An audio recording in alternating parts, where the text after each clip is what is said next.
On the night he was drafted in the second round of the 2016 NBA draft, Malcolm Brogdon knew as much about Milwaukee I knew nothing. as Milwaukee knew about him. I knew it was on Lake Michigan, and that's about it. But Brogdon is a quick study. And early in his rookie year, the Atlanta native noticed this city and his hometown had some jarring differences. It's shocking. I didn't think I'd come to that city. I didn't think I'd be in that city. And I didn't expect Milwaukee to be like that. I didn't expect a city that's basically 40 to 45% African American to be that segregated. Was it disheartening to learn that? Absolutely, absolutely. Especially to see African Americans in such poverty, to see them still seeming like they're behind. And that's where I think my role was, that's where I step in. That's where I want to do my part. Malcolm Brogdon is the answer to a pretty good sports trivia question. He's the only second-round draft pick to win NBA Rookie of the Year.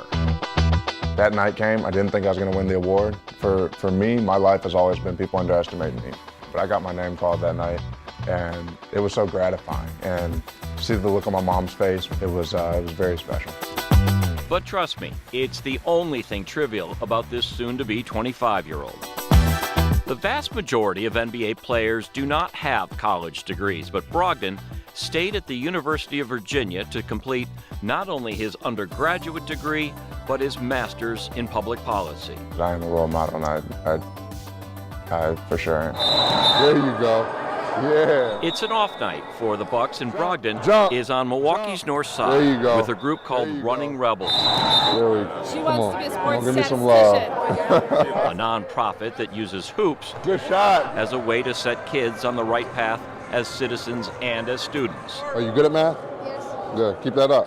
That's important. The gym is packed. Bucks on three. Never did I imagine that the Bucks brand would have the power to bring these people together, that the youth that were here today may not have showed up without kind of that Bucks swag. I'm about to show you how to shoot. When Brogdon talks about doing his part, he means doing what he can to fix Milwaukee's woes. And you can't get more hands-on than this. This hand goes right here, and this hand goes here. But just like improving this girl's jump shot, he knows it'll take time. It's gonna be just like this. When I go out to those communities and I do different activities with kids, I see myself in those kids. And all I wanted was an opportunity to meet. What's up, man? Whether it was a basketball player or meet someone that had recognition. I just wanted to meet them and them to be nice to me and say hello.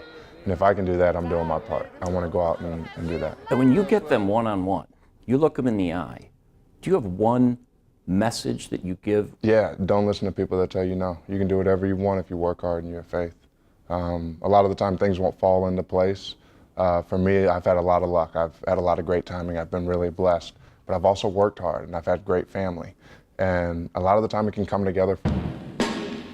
The youngest of three brothers, Brogdon credits his mom, a Morehouse University professor, with helping his success come together and providing him with a perspective to balance fame, money, and pressure. She raised me and my brothers basically through high school. And, you know, our ethics, our morals, how we carry ourselves, it comes from her. Being socially aware started early. A family trip to the orphanages of Ghana was an eye-opener for Malcolm and his brothers when they were all just kids. After seeing that, squandering the gifts he had just wasn't an option. Basketball is a tool. Basketball is just a way for me to do what I really want to do. I love the game. It's given me so much. Hopefully it continues to give me more. But at the end of the day, when the ball stops bouncing, I'm going to move on, and I'm going to try to really affect lives. The NBA Rookie of the Year, Malcolm Brogdon back there.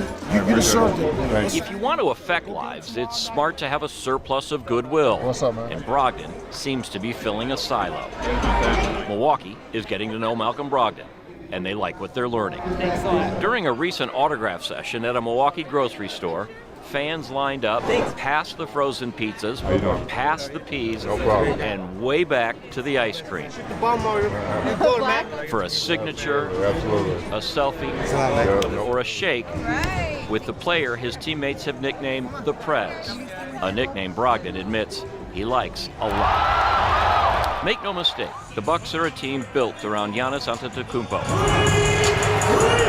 This second-year player is gaining a following of his own. He doesn't stop for anything. He keeps going. No matter, he makes a mistake, he keeps going, and that's the biggest thing for me. He's a very good defensive player, and he shares the ball. He's not, selfish in any way.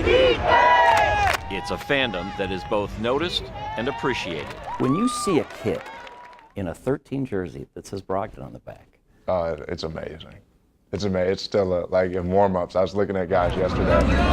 It's just a surreal feeling for sure. They went to the NBA store and picked up my jersey instead of Giannis or any of these other guys, and that's pretty heartwarming. But what would please him more is to parlay his success and celebrity into change. He salutes both J.J. Watt and Colin Kaepernick for using their fame for a cause. Watt to raise millions for flood victims in Houston, and Kaepernick for trying to start a discussion on police brutality. It's tough to see, and a lot of people perceive it as it could be the color of his skin, and that's very possible. But whatever it is, it's wrong. Whether it's a black athlete or a white athlete, it's wrong for people to castrate him because he's taking a knee. NBA players are contractually forbidden from protesting during the anthem, and Brogdon doesn't know that he would if he could, but he knows this: if you think of him just as a basketball player, you haven't read him right. I want to stand for something, and I want my message to be clear. For now, his job is playing basketball in a city with a fading memory of its only championship.